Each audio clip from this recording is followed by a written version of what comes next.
বেগুন তো অনেকভাবে খেয়েছেন বন্ধুরা, কখনো কি বেগুন দিয়ে এরকম ডিম দিয়ে তৈরি করে খেয়েছেন? যদি না খেয়ে থাকেন বন্ধু, তাহলে আর দেরি না করে এক্ষুনি ঝটপট বানিয়ে নিন বেগুন আর ডিমের এই দুর্দান্ত রেসিপিটি।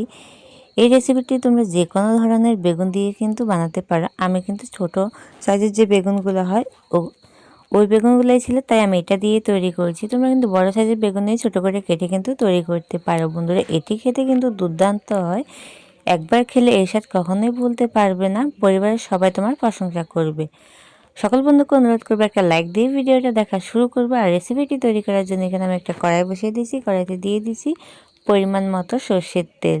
তোমরা চাইলে এটা কিন্তু সাদা তেলেও রান্না করতে পারো। তেলটা হালকা গরম হয়ে যাওয়ার পর আমি এখানে দিয়ে দিয়েছি আধা চা চামচের চাইতেও কম একটু লবণ, আর দিয়ে দিয়েছি আধা চা চামচের চাইতেও কম হলুদ গুঁড়ো। দিয়ে আমি এখানে দিয়ে দিব বেগুনগুলো, কেটে রাখা বেগুনগুলো দিয়ে দিচ্ছি। আর বেগুনগুলোকে আমি এখন হালকাভাবে ভেজে নেব। একদম লো টু মিডিয়ামে রেখে কিন্তু আমি বেগুনগুলোকে ভেজে নেব। তোমরা এখানে কম বেশি বেগুন অ্যাড করতে পারো। আর বেগুনগুলোকেও খুব ভালোভাবে আমি একটু নাড়াচাড়া করে নিচ্ছি। আমি এখানে প্রায় 2 থেকে আড়াই মিনিটের মতো বেগুনগুলোকে ভেজে নেব। আর এটি কিন্তু খুবই কম মশলাদার, ঘরে থাকা মশলা দিয়ে কিন্তু এই রেসিপিটি তৈরি করা যায়। আর এটি খেতে বন্ধুরা রুটি, পরোটা, ভাত বলো সব কিছুর সাথে দুর্দান্ত লাগে। তাই ঝটপট দেরি না করে এই গরমের দিনে এরকম একটা রেসিপি অবশ্যই বানিয়ে খেয়ে দেখবে। আর দেখো বেগুনগুলো কিন্তু আমার খুব সুন্দরভাবে ভাজা হয়ে গেছে। এখন আমি বেগুনগুলোকে নামিয়ে নেব। আমি বেগুনকে নামিয়ে নিয়ে একটা সাইডে রেখে দেব।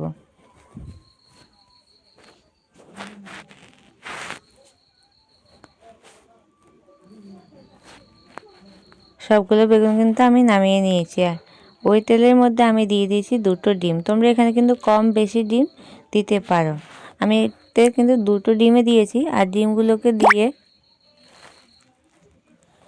একটুখানি আমি ভেঙে নেব।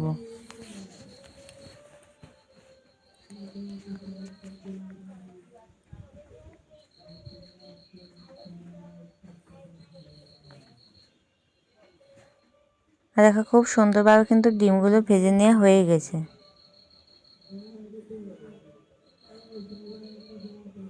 ডিমটা ভাজার সময় কিন্তু কিছু দেওয়ার দরকার নেই। আর ডিমটা ভেজে নিয়ে আমি কিন্তু নামিয়ে নিচ্ছি।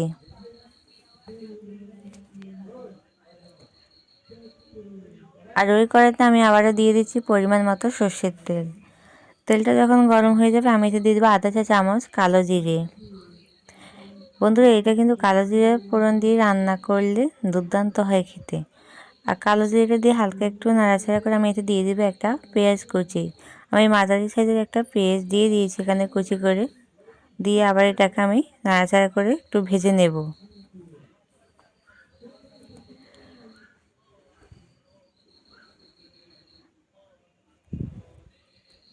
আর দেখো পেঁয়াজটা কিন্তু খুব সুন্দরভাবে ভাজা হয়ে গেছে। এখন আমি এতে দিয়ে দিব হচ্ছে কাঁচা লঙ্কা।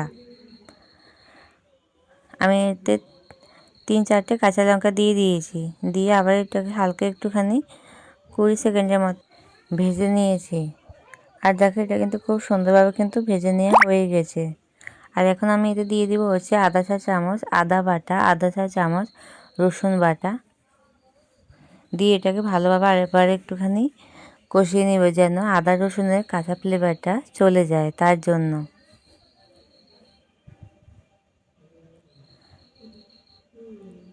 আর দিয়ে দিবে এখানে হচ্ছে একটা টমেটো। আমি একটা টমেটো কুচি দিয়েছি। দিয়ে আবার এটাকে খুব ভালোভাবে কিন্তু ভেজে নেব। টমেটোটা খুব সুন্দরভাবে কিন্তু সেদ্ধ হয়ে যাবে। আর এরপর যে এখন আমি দিয়ে দেব হচ্ছে আধা চা চামচ লবণ। যেহেতু আমি বেগুন ভাজার সময় লবণ দিয়েছি, তাই এখানে লবণের পরিমাণটা একটু কমিয়ে দিচ্ছি। আমি এখানে দিয়ে দিচ্ছি আধা চা চামচ লবণ, দিয়ে দিচ্ছি আধা চা চামচের চাইতে অল্প একটু হলুদ গুঁড়ো, দিয়ে দিচ্ছি ধনে গুঁড়ো আধা চা চামচ, দিয়ে দিচ্ছি জিরে গুঁড়ো আধা চা চামচ, দিয়ে দিব লঙ্কা গুঁড়ো আধা চা চামচ। ঝাল আপনারা যে যেরকম পছন্দ করেন ওরকম অনুযায়ী কিন্তু কম বেশি দিতে পারেন। দিয়ে আমি এখানে অল্প পরিমাণে একটু জল দেব। জল দিয়ে ভালোভাবে এটাকে নাড়াচাড়া, যেহেতু সবগুলো মশলা এখানে শুকনো উপকরণ ছিল, তাই একটু জল দিয়ে এটাকে ভালোভাবে কষিয়ে নিয়েছি যেন লেগে না যায় তার জন্য।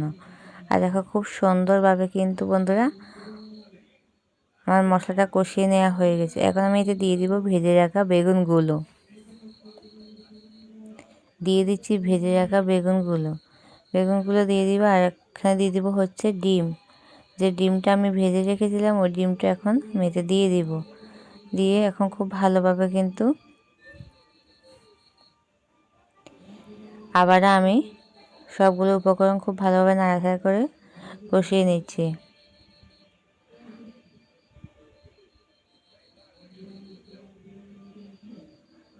দেখতে পাচ্ছ বন্ধুরা বেগুনগুলো কীরকম হয়ে গেছে। খুবই সুন্দরভাবে কিন্তু বেগুন টমেটো সব কিছু কিন্তু সেদ্ধ হয়ে গেছে। এটি খেতে বন্ধুরা দুর্দান্ত হয়েছে। তোমরা একবার হলেও কিন্তু বানিয়ে খেয়ে দেখবে, আর অবশ্যই আমাকে কমেন্টে এসে বলবে। আর শেষে আমি দিয়ে দিচ্ছি অল্প পরিমাণে একটু জল। জলটা দিয়ে হালকা একটু নাড়াচাড়া করে নিচ্ছি। আর এটাকে আমি খুব ভালোভাবে এখন 5 মিনিটের মতো কিন্তু ফুটিয়ে নেব। ফিরে আসছি 5 মিনিট পর। দেখতে পাচ্ছ রান্নাটা কিন্তু আমার এখন প্রায় হয়ে এসেছে। আর একদম শেষে দেখতে পাচ্ছ খুবই সুন্দর, একদম শেষে আমি দিয়ে দেব হচ্ছে গরম মশলা গুঁড়ো। গরম মশলা গুঁড়োটা একদম শেষে দিয়ে দিচ্ছি, আধা চা চামচ গরম মশলা গুঁড়ো, যেটা আমি ঘরে তৈরি করে নিয়েছি। তোমরা চাইলে বাজার থেকে এনেও দিতে পারো। আর গরম মশলা গুঁড়োটা দিয়েও কিন্তু আমি আবার একটুখানি নাড়াচাড়া করে নিচ্ছি।